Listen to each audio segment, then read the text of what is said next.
Hi, welcome again to the latest Business Finance Bulletin Xtra. With me, Rob Warlow from Business Loan Services. In these extra bulletins, it's all about interviewing industry experts who can give us insights and tips into specific areas of finance. Today, I'm delighted to be joined by Liz Maher from Centurion. How are you, Liz? Hello, Rob. Hello, everybody. Yeah. So Centurion is a VAT consultancy firm specializing in maximizing VAT recovery and minimizing exposure to VAT errors and penalties. They're there for you when VAT gets complicated. So Liz, VAT can be a very complicated topic. So before we get into this, just give us a little bit of a background about Centurion, about you and the team. Right. Well, thanks, Rob. Yeah. Well, Centurion has been around since 1998. We started as a trading subsidiary of the University of Wales, largely because the university sector very complicated for VAT purposes, which is where we come in, and they were a bit tired of paying out the high level of consultancy fees, shall we say, to the big four firms. So they recruited an in-house sort of VAT person, and his name was Alan Maher, so you can sense a bit of a connection. And the idea grew from there. There's now 7 of us in the business. And we have come out of the university's control back in 2007. So we're an owner-managed business. There are 3 directors, Louise, Andrea and myself, and then there's 2 more experienced technical staff and some admin support. We're based here in Newport, but we work across the UK. In fact, we've got clients in North America. The important thing for people to know is we're not accountants. We are VAT specialists. And as you said, we deal with that when it gets complicated. Yeah, it's interesting to say about VAT being complicated and you about being specialists. I'm always a great believer that sometimes little knowledge is dangerous, and it's often the case that everyone thinks they know about topics like VAT, but as we'll explore as we go on, it's actually a very big minefield, isn't it? It's also interesting how the business started as well. It was a spin out of university. That's really interesting. Yeah, we now work across, not just the education sector. Obviously, we've got large corporates that we look after. And we're like most small specialist businesses. You've probably never heard of us, but people refer us on to other areas or take us with them when they move on almost. So we work across a wide range now. Well, I said the reason I wanted to have a chat with you today, because I know that you've got real in-depth knowledge in the VAT sector, and I said earlier it's a bit of a minefield. And I wanted to kind of explore this topic so small business owners can be aware of the pitfalls, perhaps, when it comes to VAT. First of all, let's go back to basics. Another question that I've often wondered, where did VAT start? What's kind of the history to it? Because it's one of those taxes that seems to have been around forever, and we often wonder the logic behind it. But a quick history lesson, actually. What's behind it all? Well, the highlights. I suppose the UK has got a VAT system. It's what we call an indirect tax system. It's like a tax on consumption, like a sales tax, but it's slightly different. We've got it in the UK because we joined the European Union. So it arrived in the UK on the 1st of April 1973. April Fool's Day, always a good day for a new tax. It's been in existence within the European community context, and that's why, as I say, it came on board with us. So it's been around, gosh, what does that take us? 25 plus, 40 odd plus years. It's now a tax system that is widespread across the globe. There's a distinct shift from revenue-based taxes or profit-based taxes into this sort of consumption tax, because it helps influence behaviour. Sometimes, you might have a higher rate put on something that you don't want people to do, and a lower rate on things that you do want to encourage them to do, like energy saving materials or smoking cessation projects and things like that. So in itself, it is a simple tax. It is an amount of tax that's charged on top of a supply. But I suppose we spent the last 40 odd years trying to make it complicated because sectors lobby, fraud gets identified, people push the limits of the legislation, so it gets more complicated. And I guess that's kind of led to the boom in consultancy firms like yourself, because it is such a complex area. As you said, products are moving in and out of VAT. And of course, there's talk at the moment, you mentioned about it being a consumption tax in order to perhaps lever the economy. As we're recording this at the moment, obviously we're starting to hopefully come out of the coronavirus lockdown. And there has been talk, hasn't there, about, well, should government be varying VAT levels? Yeah, and they have done it before. Remember in sort of 2008 and 2010, we had the 20%, it dropped, 17.5% and back up. And it really does have a sizable impact on gross domestic product in terms of economic. But you've got to remember with VAT that it is the second biggest tax source in the UK. It's slightly above national insurance. The only thing that's bigger is income tax. It's 3 times bigger than corporation tax, in terms of, the revenue it generates. And you've seen how important it's been in the coronavirus issue because of the things like the VAT deferral schemes, where people have been allowed not to pay their VAT return liabilities in sort of March, April, and perhaps into May for some. So, it's a real influencer, but it's a huge revenue generator. Although interestingly, in April, just gone now, April 2020, it was the first occasion ever that the revenue have paid out more VAT than they've collected. And that's because of these deferment schemes in place. And that's going to be a sizable issue for the revenue longer term, because of course, what happens if those businesses have deferred but then don't survive? Yes. Yeah, this issue about deferment is certainly going to be picking up. I mean, it's a great example of the proverbial kicking the can down the road, and that is the concern. I did wonder what the impact was going to be on government revenue, because I'm sure even the most cash positive of firms are no doubt going to be taking advantage of a deferral. I mean, if somebody's giving you a chance to retain your cash, why not take it? And I guess that's the danger for the UK economy, that all this cash is now going to sit in businesses' bank accounts and not the government's bank accounts. So, it's interesting that you come up against that. Yeah. And I think people have also had sort of, a moral thing about, well, actually, do I genuinely need it? Because some businesses are ticking over quite nicely in terms of the environment, because they've got specialist skills or specialist projects that are in high demand. For that mix of, well, should I be seen from a corporate social responsibility side? The larger corporates, should I be seen to defer that when actually I've got, a dividend I'm going to pay shareholders, and yet I'm deferring my VAT payments to the government? So, there's a political, a moral, as well as a financial aspect. You're right. There is a social aspect to it. As you say, at the moment, the government needs all the revenue it can get to fund, for example, the furlough schemes. I mean, no doubt local councils are going to be pushing central government for funding in order to keep going with kind of local services. So you're right. I guess there is a kind of moral obligation on all of us who do have the cash sitting there to pay that VAT and not take advantage of the deferment. But an interesting conversation there. Let's have a look at what's the quantum of the number of VAT registered firms in the UK? How many firms are actually registered and paying VAT? I think there's probably now about 2.7 million VAT registrations across the UK. It's an increasing number. I think that's probably 2019 figures. In Wales specifically, I think there's over 100,000 VAT registrations. And I think in Wales, we've got to remember that 94% of businesses are what we call SMEs, small and medium size, and they employ less than 10 people perhaps.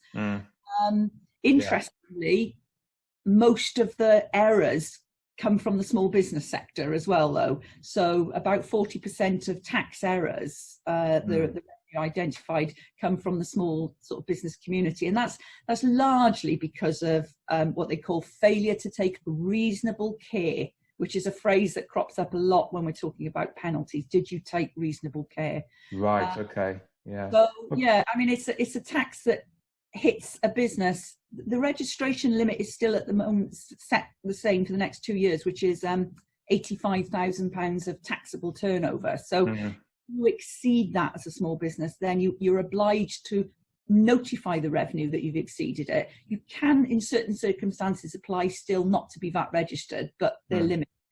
So anybody's turning over 85,000 should be VAT registered if it's taxable income.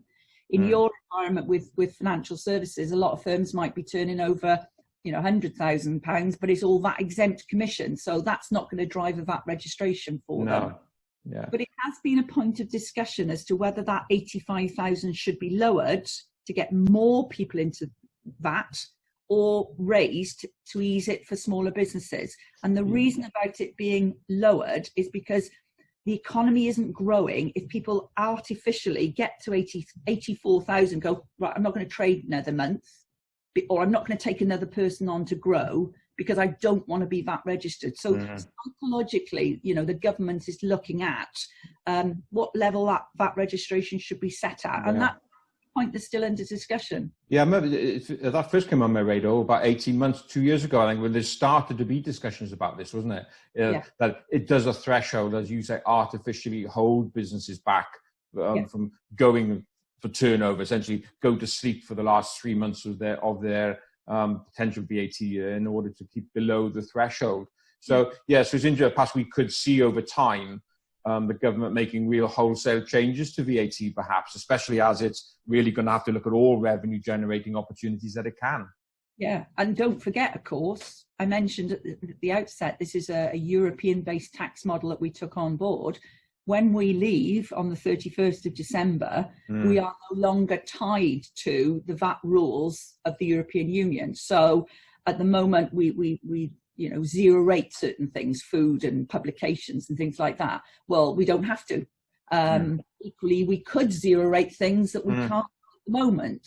So, post January, obviously subject to any political changes, and there's no news on the wires that there will be, post 31st of December, the whole gamut of how we manage the tax comes up for discussion. But I come back to this point, it is the second biggest tax generator. So for those down the pub conversation, which we often hear, isn't it? Is so-and-so said this is going to disappear.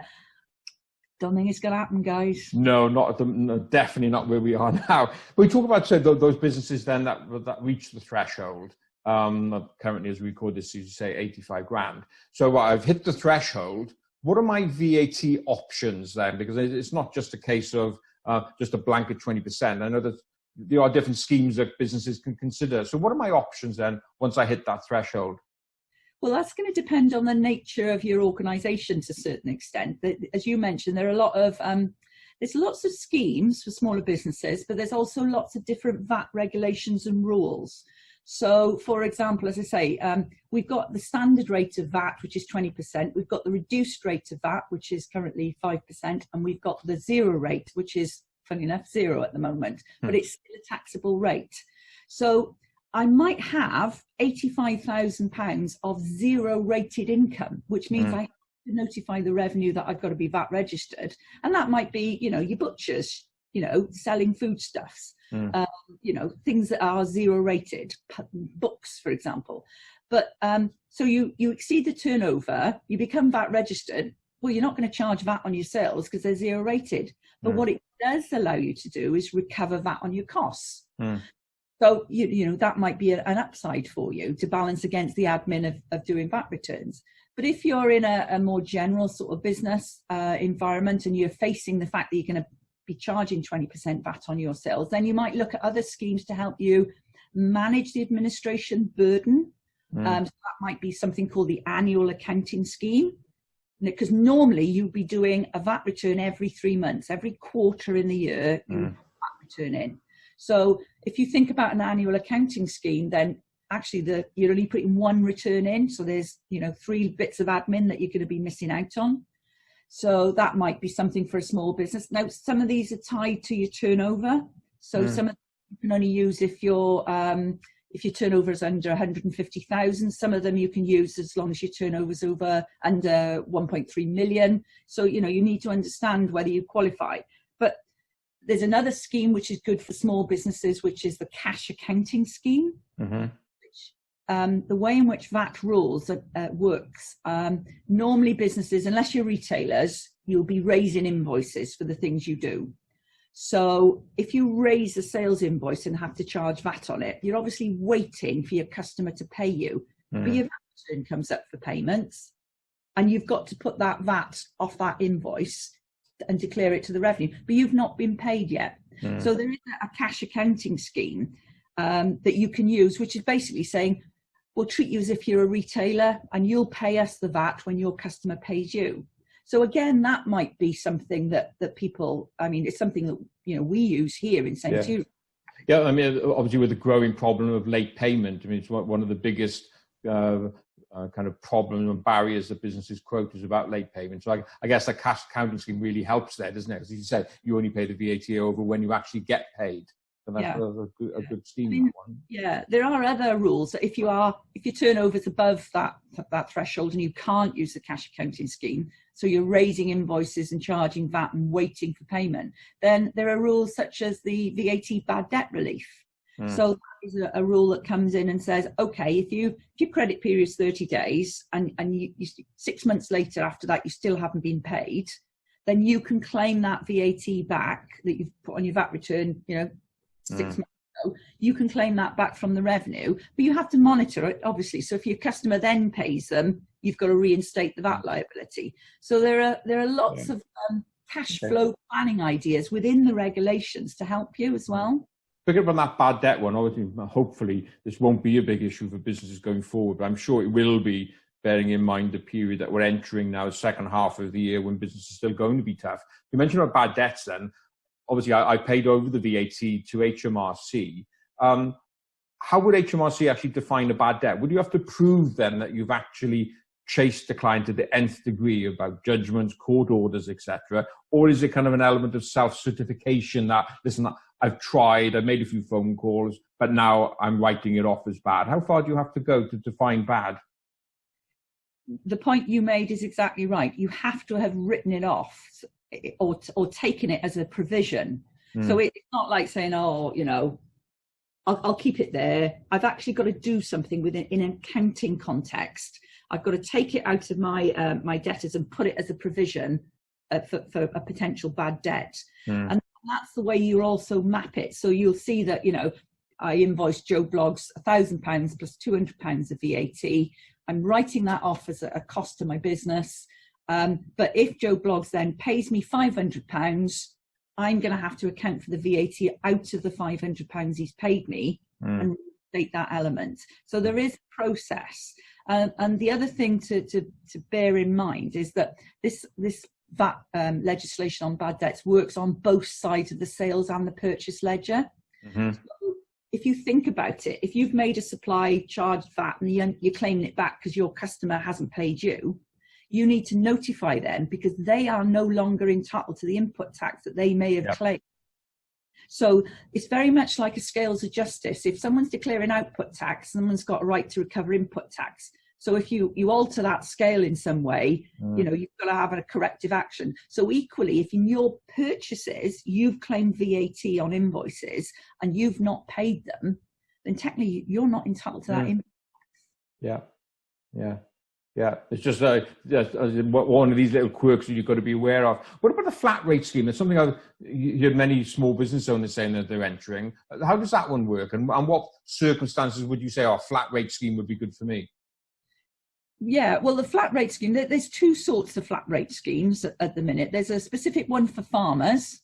And speaking as a farmer's daughter, that's a good one. That's an alternative to being VAT registered, the flat rate scheme for farmers. Then there is the flat rate scheme as can be used by small businesses. And it's not something that, because we tend to deal with sort of larger things, it's not something we come across on a day-to-day basis.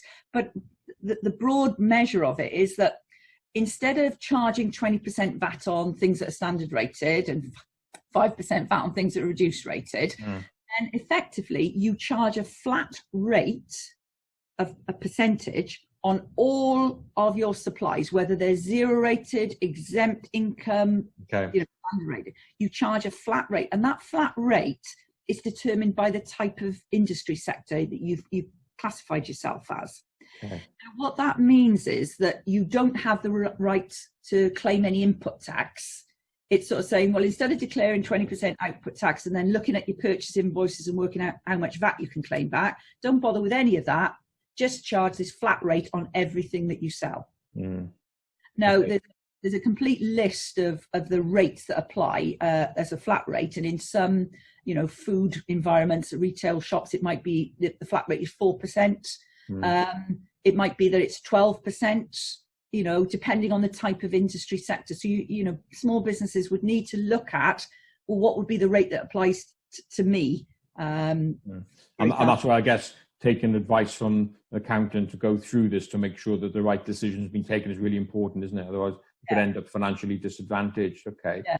And for some, it's a positive upside. You get rid of all the admin and the hassle, and you've just got a straight, I charge, whatever my percentage is. Obviously, it's really important your accountant advises you as to which rate, which industry you fall in, because, you wouldn't want to manipulate this a bit, the wrong way and get caught out later. Yeah. Looking at what Centurion does, obviously, as I mentioned at the start, you're kind of consultants to help business owners kind of maximize recovery and minimize errors, etc. So let's assume now somebody's gone VAT registered and it's going well, etc. But they decided either to do the returns themselves or perhaps they're not recording stuff right. What are the typical mistakes that you've seen small business owners make when it comes to managing VAT? What would you say top 5 or 7 errors or whatever it may be that you see them making? Largely, it can be as simple as human errors. They take the wrong figure. I think the other thing for everybody who's VAT registered to be aware of is obviously we're now in the zone of what we call making VAT digital. And that is a specific measure that's in place to reduce the risk of human error, because what it's saying is the way in which you create your VAT return declaration has got to be through a piece of software, a digital accounting platform, whatever you choose, Xero, Sage, SAP, whatever, it's got to be through that digital platform. And as soon as information enters in, so as soon as you sort of create a sales invoice and register that on your software system, then the movement of that information through to the VAT return has to be through a digital format. We already have to submit our VAT returns digitally, which means basically you don't put the information on a piece of paper. You don't even now put it through the government gateway and put it in the different 9 boxes. Your software has to talk directly and send those 9 boxes off to the revenue, unless you've applied for an exemption from that. So we're already in that zone of the revenue trying to minimize, the fact that people, miss a naught, add a naught, take the wrong figure. The formula on the Excel spreadsheet they've been using misses out 3 lines at the top. All of that stuff that we inherit a system and we think, oh, I'll just do it how it was done without actually understanding what it is I'm trying to tell the revenue. So the digital process, although coronavirus, the second stage has been deferred to give us a bit more time to next year, we still have to get ready for that. But common areas, Rob, they'd be things like claiming VAT off a piece of paper that isn't a VAT invoice. You've paid VAT. Somebody said, oh, I need a receipt for that because I'm going to put it in my books. They give you a receipt, and it's not the proper evidence that you've got. So how would I know the difference then if I was doing that? Then how do I see the difference between a proper VAT invoice and a normal just receipt? What am I looking for? Right. Well, as you would expect, the legislation, which is, this is the VAT legislation. Oh my God. Right. Those listening on the podcast version, Liz has just picked up the equivalent of War and Peace, I think. That's huge. And the thickness of the paper is like the old toilet tissue thickness, so it's dear me, how on earth? And then, well, yes, specialists get you guys involved. So if you look at that, the regulations will set out what must be on a piece of paper for it to be a proper VAT invoice, and furthermore, this issue I mentioned earlier about mistakes by not taking reasonable care. So I'll admit, I used to be a VAT inspector. I'm better now. I've had treatment and everything. But there are people out there that will make up VAT numbers. There are people who will make up a piece of paper to look like an invoice, and they might even put a proper a legitimate VAT registration number on there, but it won't be theirs. I've seen invoices go through when you check the VAT number, it was Marks and Spencer's invoice, and it was say from a haulage contractor.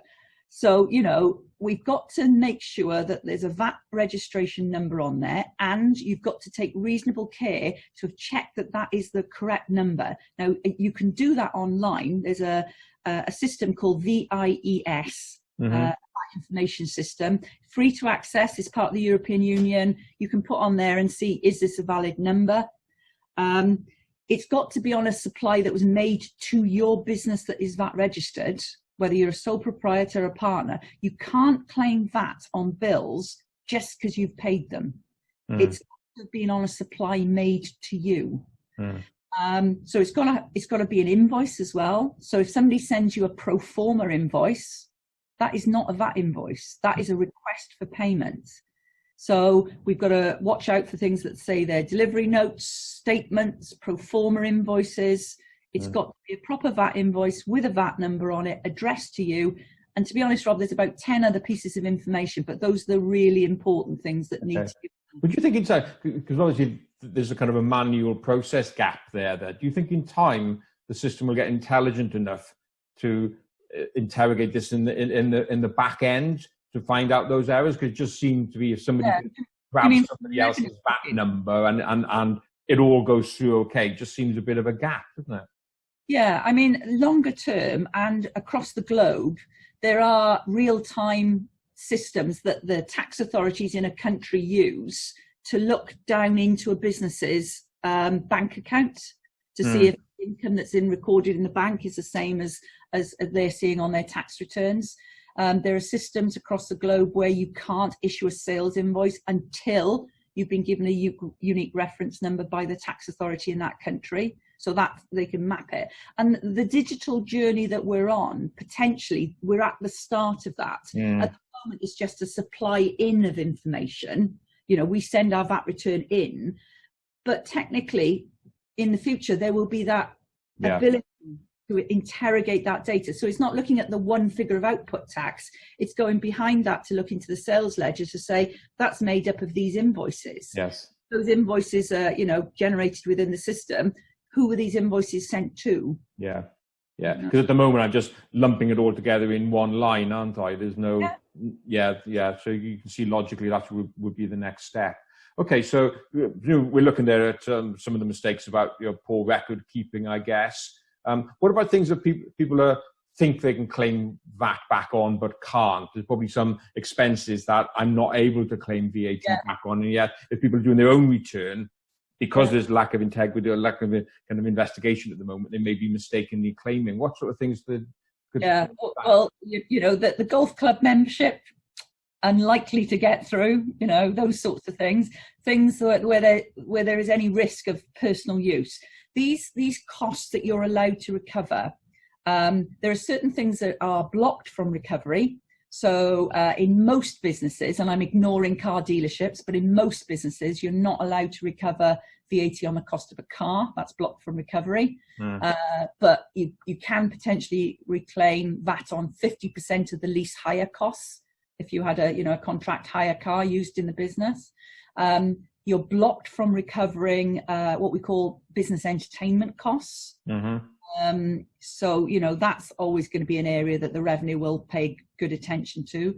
You're not allowed to recover VAT on costs which, as I say, have got personal use that you're sort of trying to justify. You will see VAT cases on things like, personalised car number plates. The argument is, this is advertising my, business.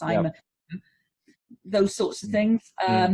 You'll see odd cases, helicopters used in a business, and you'll see questions asked as to, actually, is this a business? I mean, we've had cases where somebody's spent an awful lot of money on their daughter was a really good equestrian, horse riding, eventing, and that doesn't come cheap. And they set up a VAT registration to say, well, this isn't her hobby. This is, a business she's doing. She's getting sponsored, but we've had to buy a horse lorry, which was 400,000 plus VAT. We want to claim this back.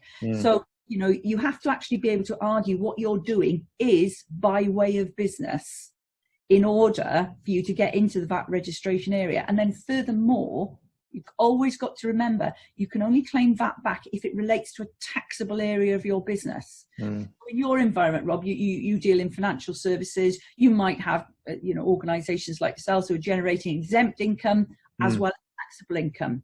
Now, they have to work out, not just, am I entitled to recover VAT because I got the right invoice, but does this cost support my taxable activities? Yeah.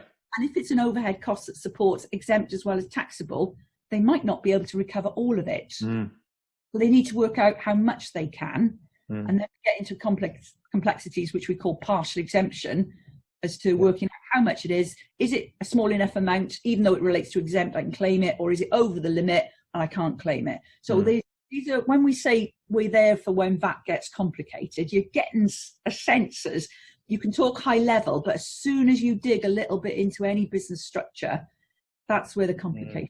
Yeah. Let's pick up on that. So a kind of raison d'etre then as to why a business like yours exists.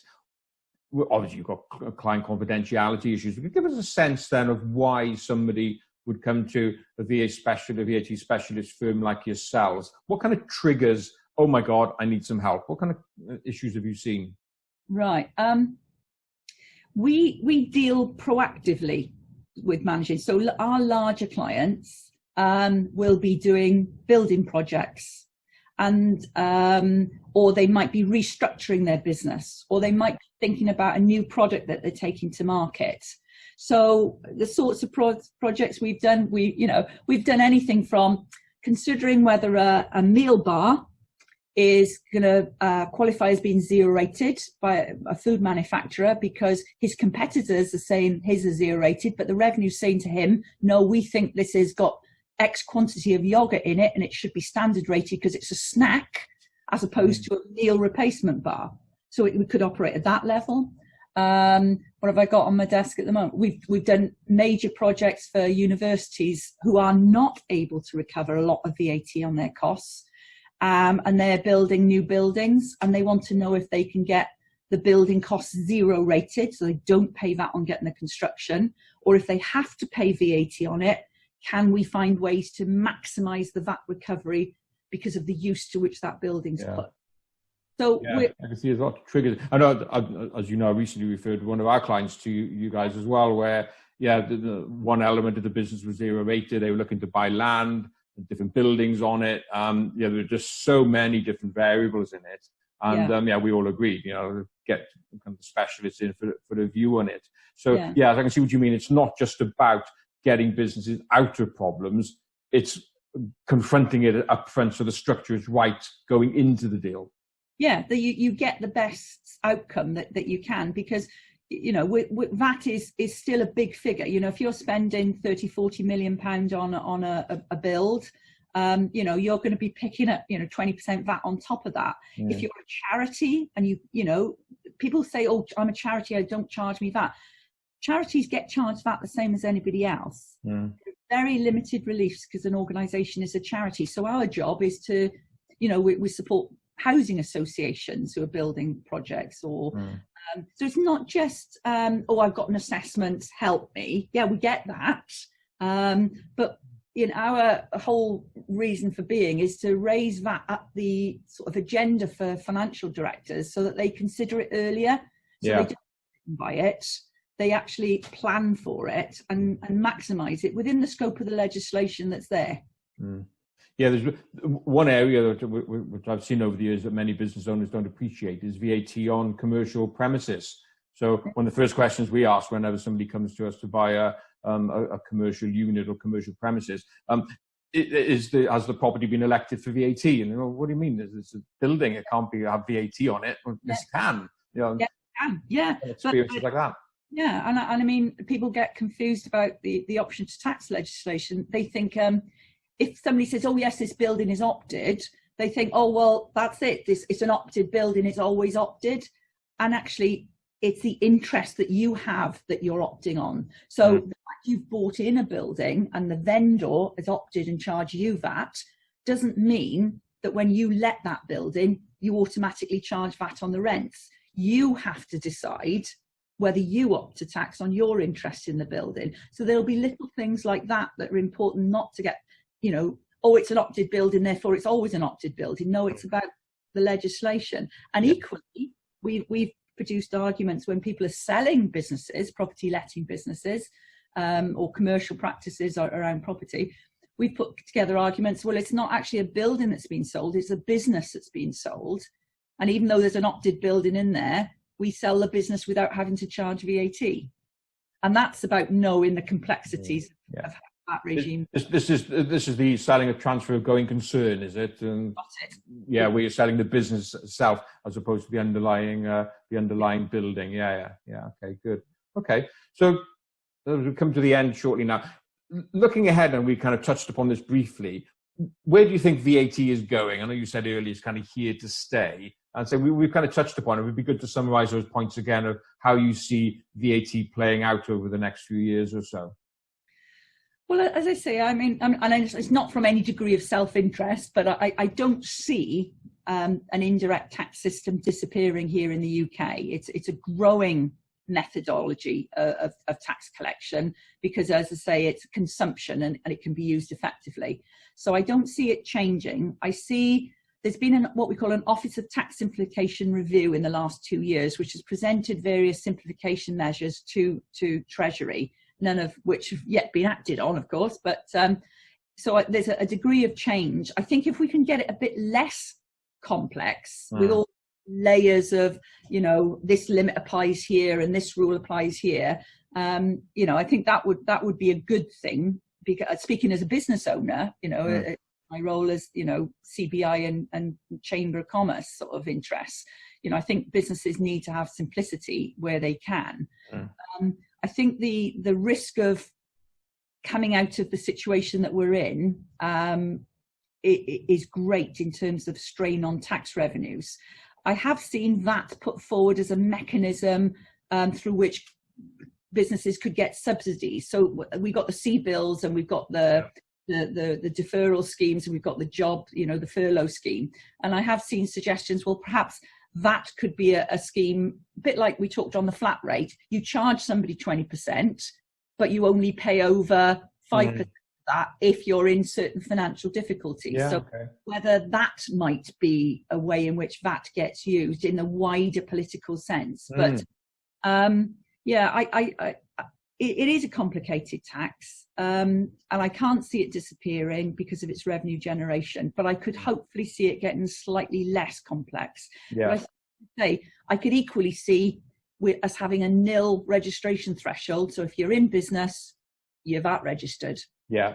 And there's no hiding then. If you don't end up paying VAT, that's fine, but you're in the system. So despite it being complicated, now I know you're doing a series of kind of conversations with experts. So if people want to try and keep up to date with VAT, just talk a little bit about what you're doing about helping business owners be a little bit more educated. Yeah, well, if you look on our website, centurionvat.com, you'll see that at the moment I'm doing a regular coronavirus VAT update just to keep people up to speed with all the stuff that's going on that we can take advantage of. I'm also, we've got a series of in-conversations that we're doing with our own team. So a bit like you and I have talked about in general terms, but I mean, one of our specialists deals with aggregates levies and landfill tax, which is one of those really hidden taxes within the indirect tax system, you know, be of interest to, you know, land developers, port authorities, quite high level sort of things. So we're doing a series of those. But equally, I'll be doing conversations with our corporate tax, corporate VAT specialists and our housing association VAT specialists. So we'll be putting those out there. The other thing that is, if people are listening who are, you know, in areas where we specialise, we've got a series of VAT forums which are online. We do them every year, but we're doing them online this year. They're free to attend. You'll find details of those on our website. They're starting next week. Housing associations, and then we're doing FE colleges and universities in the month of June. So there's always stuff that, like most people, like you yourself, are doing, just to make sure people are well informed about how VAT is constantly changing. Yeah, great. Well, Liz, thank you very much. Now, you mentioned your website, so it's centurionvat.com, was it? Yeah. That's what people can go to. And if somebody wants to get hold of you direct, how can they do that? Well, I'm on Twitter, so my handle, as they say, is VAT, which I can tell you about why that is, but it's a long story. But yeah, email us. We've got a generic email address. Email us at centurionvat.com. Or the phone number here is 01633 415 390. And that defers at the moment to my mobile as well, so I pick up all the central calls. But as I say, there's a team of 7 of us here, multi-skilled, multifaceted, and are here to help when VAT gets complicated. Excellent. Great way to round this up. Liz, really appreciate that. I know this is a massive topic and we've only just kind of touched the surface of it. So, yeah, I do urge people that, yeah, if you're are planning something that looks a bit complicated, certainly get in touch with Liz and her team. And I think it's a good point there about prevention is better than the cure, isn't it? So think about it beforehand instead of having to come to you with HMRC threatening to knock on your door one morning. Let's get it all right at the very start. Superb, Liz. Thank you very much for taking the time out to having a chat. So, and also thank you to you for watching and listening to this Business Finance Bulletin Extra. Always keep an eye out for all the future bulletins, and don't forget my regular Business Finance Bulletin as well, out every Monday. So thanks very much, and look forward to being with you next time. And Liz, thanks again. Bye. Bye now.